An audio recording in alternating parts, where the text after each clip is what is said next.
Hello friends, कैसे हैं आप सब। तो डियर, आज का जो क्लास है ये हम लोगों का एमसीक्यू क्लास है। देखिए यहाँ पे हम लोग चैप्टर वाइज जो है क्लास 6 to 10 का जो एनसीईआरटी के जो सोशल साइंस का बुक है उसका एक एक चैप्टर को हम लोग डिस्कस करते हैं, उसका एमसीक्यू करते हैं, हिस्ट्री, ज्योग्राफी, सिविक्स। तो आज का जो क्लास है हम लोग का हिस्ट्री का है, क्लास 6 का चैप्टर 8 है। तो यहाँ पे हम लोग एमसीक्यू कर रहे हैं और डियर यहाँ पे हम लोग चैप्टर वाइज जो है डिस्कशन भी करते हैं, ठीक है ना।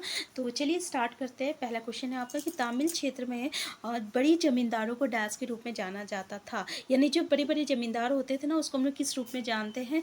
तमिल क्षेत्र में वेलालड़, किसान, केदेशियार, दास। तो यहाँ पे आपको आंसर दे दिया गया है, वेलाडर होगा, उसको हम लोग वेलाडर के नाम से जानते हैं। नेक्स्ट क्वेश्चन है, छोटे एवं स्वतंत्र किसानों को क्या कहा जाता था? यानी छोटे स्वतंत्र किसान, उसको हम लोग क्या कहते हैं? ग्राम भोजक कहते हैं, गृहपति कहते हैं, श्रेणी कहते हैं, वेलाड़ कहते हैं। स्वतंत्र किसान मतलब ऐसे किसान जिसका अपनी ज़मीन है और वो अपनी ज़मीन पे काम कर रहा है, उसको हम लोग स्वतंत्र किसान कहेंगे। तो उसको ना हम लोग गृहपति के नाम से जानते हैं। क्या कहता है, कहा जाता है? उसको गृहपति कहा जाता है। नेक्स्ट है, संगम कालीन दक्षिण भारतीय संपन्न किसानों को क्या कहा जाता था? ग्राम भोजक, कैडेशियार, वेलाड़, उनवार। तो देखिए संगम कालीन दक्षिण भारत में जो संपन्न किसान होते हैं ना, उसको हम लोग जो है आपका वेलाड़ के नाम से जानते हैं, ठीक है, वेलाड़ के नाम से जानते हैं। नेक्स्ट क्वेश्चन है, सुदर्शन झील का निर्माण सबसे पहले किसने करवाया? चंद्रगुप्त मौर्य ने, स्कंदगुप्त ने, रुद्रदामन ने या अशोक महान ने? तो याद रखिएगा, सुदर्शन झील का निर्माण जो है सबसे पहले जो है आपका चंद्रगुप्त मौर्य ने करवाया था। नेक्स्ट क्वेश्चन है, संगम कालीन व्यापारिक नगर कौन नहीं है? पुहार, तोंडी, उड़ियर और कन्याकुमारी। तो जैसे कि देखिए संगम कालीन व्यापारिक नगर जो है ये आपका कन्याकुमारी जो है नहीं है, ठीक है। तो देखिए ये जितने भी क्वेश्चन है हम लोग का एनसीईआरटी का बुक में दिया हुआ है और क्लास 8 से जितने भी क्वेश्चन है, ठीक है। तो हम लोग चैप्टर को पूरी अच्छी तरीके से डिस्कशन किए हैं, इसलिए हम लोग यहाँ पे ज़्यादा टाइम वेस्ट नहीं कर रहे। नेक्स्ट क्वेश्चन है आपका, तमिल क्षेत्र में साधारण हल चलाने वाले को डैश के रूप में जाना जाता था, ठीक है। यानी जो हल चलाते हैं उसको तमिल क्षेत्र में हम लोग किस नाम से जानते हैं? वेलालर के नाम से जानते हैं, किसान के नाम से जानते हैं, केदेशियार के नाम से जानते हैं या दास। तो उसको हम लोग किसान के नाम से जानते हैं, जो हल चलाते हैं उसको हम लोग किसान के नाम से जानते हैं। नेक्स्ट है, तमिल क्षेत्र में भूमिहीन मजदूर के डैश के रूप में जाना जाता है। भूमिहीन मजदूर मतलब ऐसे मजदूर जो कि दूसरे की ज़मीन पे काम करते हैं, जिसका अपना खुद का खेत नहीं होता लेकिन वो दूसरों के खेत में जाके खेती करते हैं, तो उससे हम लोग क्या कहते हैं? केदेशियार कहते हैं, वेलालड़ कहते हैं, किसान कहते हैं। तो उसको हम लोग केदेशियर कहते हैं, याद रखिएगा, केदेशियर कहते हैं। नेक्स्ट है, देश के उत्तरी भाग में ग्राम प्रधान को डैश के रूप में जाना जाता है। जो ग्राम प्रधान होता है ना, उसको हम लोग उत्तरी भाग में क्या कहते हैं? गृहपति कहते हैं या वेलालाड़ कहते हैं या ग्राम भोजक कहते हैं या दास कहते हैं। तो उसको हम लोग क्या कहते हैं? ग्राम भोजक कहते हैं, ठीक है। आंसर सी हो जाएगा।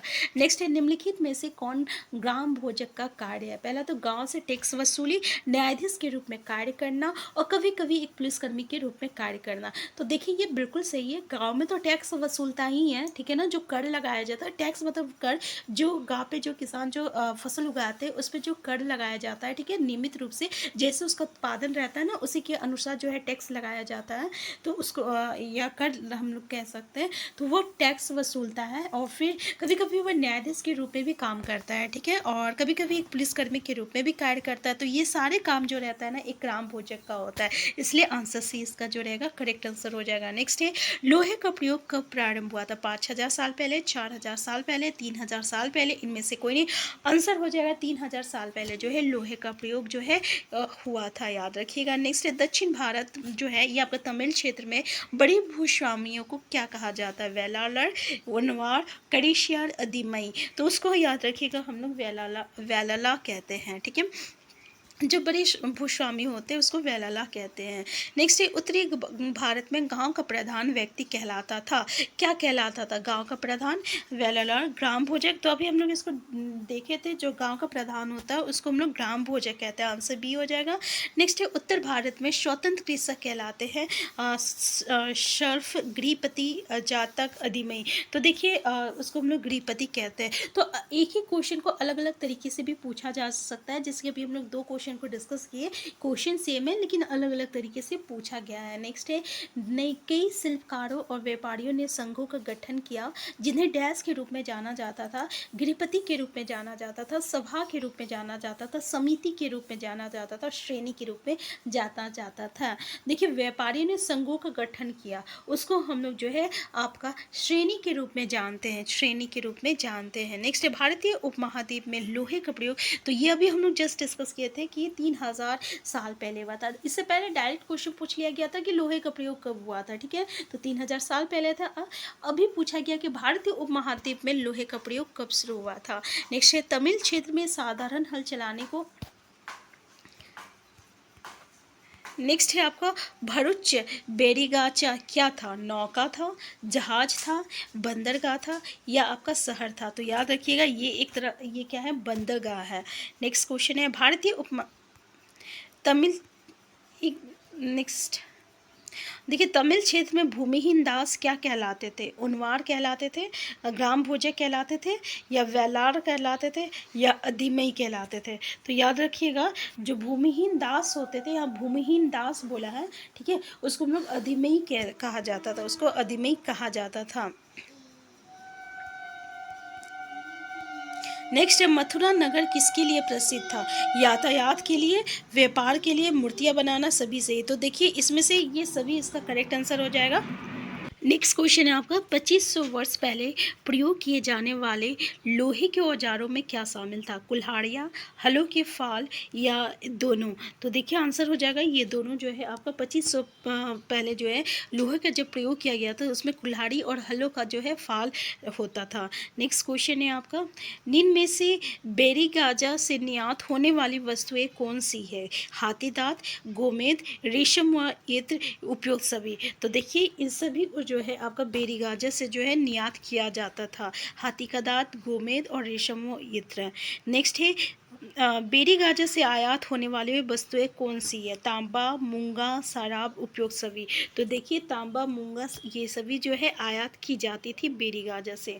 नेक्स्ट क्वेश्चन है आपका कि आहत सिक्के करीब कितने साल चले, 500 साल चले, 200 साल चले, 600 साल चले या 400 साल चले। तो आहत सिक्के जो है ना ये आपका लगभग जो है 500 साल जो है चले। नेक्स्ट है तमिल क्षेत्र में भूमिहीन मजदूर को क्या कहा जाता था, तो ये हम लोग डिस्कस कर चुके हैं, उनवाल, वेलाल और कैडिशियार, और आंसर है आपका ग्राम भोजक। तो कमेंट बॉक्स में ज़रूर बताइए कि जो भूमिहीन मजदूर होते थे तमिल क्षेत्र में उसको हम लोग क्या कहते थे। ये जो है हम लोग पहले भी डिस्कस कर चुके हैं। नेक्स्ट है उत्तरी भारत के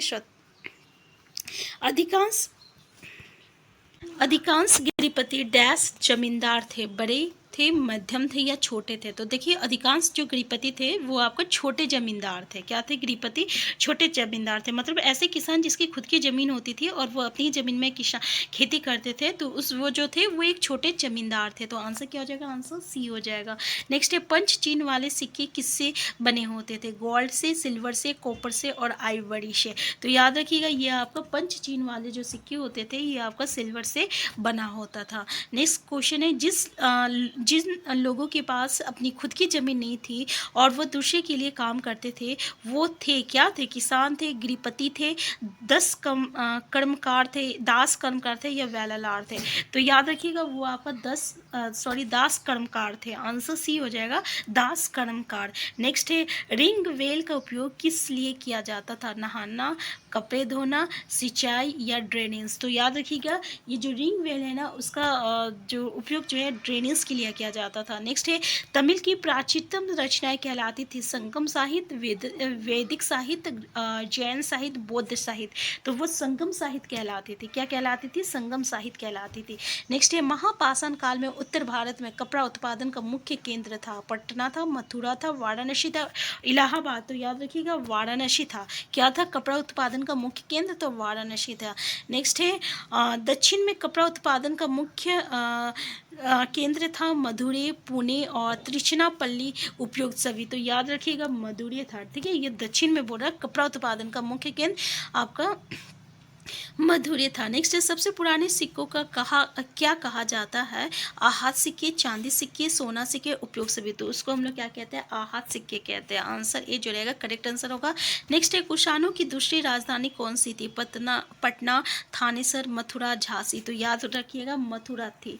कुषाणों की दूसरी राजधानी जो थी वो मथुरा थी। नेक्स्ट है विलय फूप किसके लिए प्रयुक्त था, नाली के लिए, कूड़ेदान के लिए, गुसल खाने के लिए। तो याद रखिएगा इन सभी के लिए जो है प्रयुक्त था। नेक्स्ट, मथुरा के अभिलेखों में किन का उल्लेख मिलता है? सुनारों का, बुनकरों और लोहारों का, टोकरी वो माला बनाने वालों का, उपयोग सभी। तो याद रखिएगा इन सभी का जो है आपका उल्लेख जो है मथुरा के अभिलेख में देखने को मिलता है। नेक्स्ट क्वेश्चन है और ये लास्ट क्वेश्चन है डियर। अगर चैनल में नए हैं चैनल को सब्सक्राइब कर लीजिएगा। वीडियो हेल्पफुल होगा तो लाइक शेयर करना मत भूलिएगा। देखिए ये जो है सीटेट के साथ साथ सीटेट हो गया, जेटेट हो गया, ठीक है ना, जितने भी आपका teacher level exam, eligibility exam है, उसके साथ साथ जो आपके मेंस एग्जाम है होती है ना, उसके लिए तो ये बहुत ही इंपॉर्टेंट है, क्योंकि मेंस में जो है हमें एनसीईआरटी से ही क्वेश्चन देखने को मिलता है। ठीक है, तो यहाँ पे नेक्स्ट क्वेश्चन जो है आपका, शिल्पकार और व्यापारी के संघ को क्या कहलाते थे? कि संघ क्या कहलाते थे? श्रेणी कहलाते। तो इसको हम लोग डिस्कस कर चुके हैं, इसको हम लोग श्रेणी कहलाते थे। ठीक है ना, तो अगर चैनल में नए हैं चैनल को सब्सक्राइब कर लीजिएगा। हम फिर मिलते हैं नेक्स्ट क्लास में। Thank you.